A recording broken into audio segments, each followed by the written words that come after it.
Brought to you by Penguin.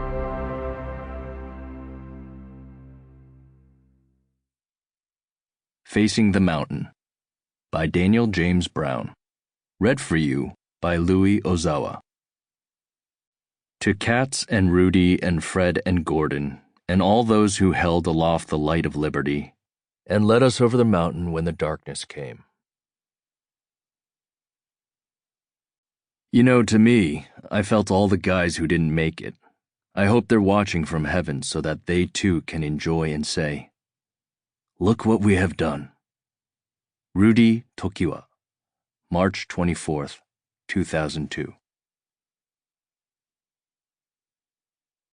Forward.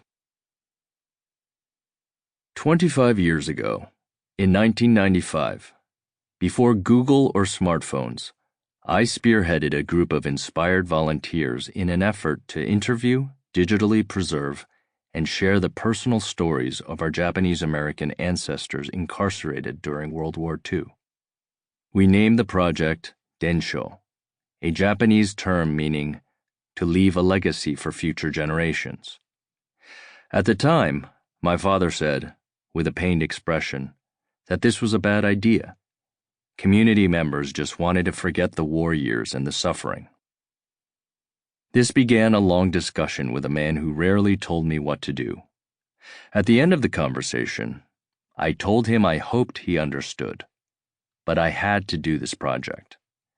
This part of American history was barely taught in schools, and too many people had never even heard about the incarceration of 120,000 Japanese Americans.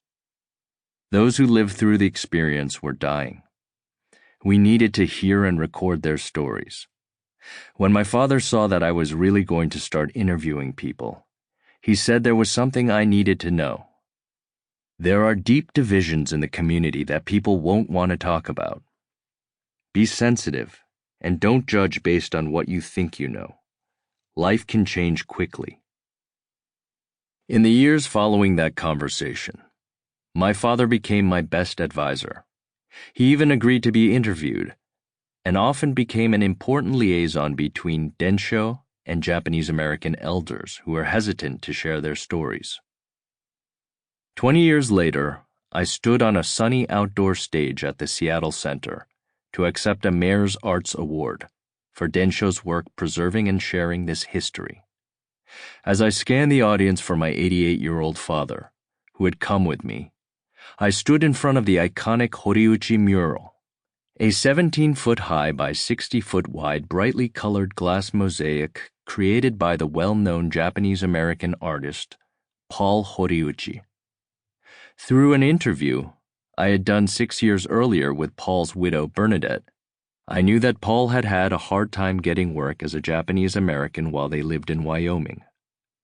The family was so poor, in fact, that when they visited relatives incarcerated at the Minidoka concentration camp in Idaho, Bernadette was envious of the children there who at least had warm food, shelter, and milk to drink. I remember feeling uneasy hearing Bernadette talk about wishing to live in this American concentration camp. Then I realized even more deeply how difficult those years must have been for her family. My father was right to tell me to listen and not judge. When I turned away from the mural and faced the audience, my eyes caught the graceful lines of the Yamasaki arches. 500-foot-high Gothic arches were created by the former Seattle architect Minoru Yamasaki for the 1962 Seattle World's Fair. They were supposed to be a temporary installation. However, they were so beautiful, they became a permanent and historic landmark. Ironically, two of Yamasaki's other creations, these meant to be permanent, the Twin Towers in New York City, were destroyed by terrorists on September 11, 2001. In the days and months that followed, I remembered how horrified Japanese Americans felt as we watched Muslim and Arab Americans being feared, shunned, and seen as the enemy, echoing the Japanese American experience during World War II. Then I remembered my father's words. Life can change quickly. Sample complete. Ready to continue?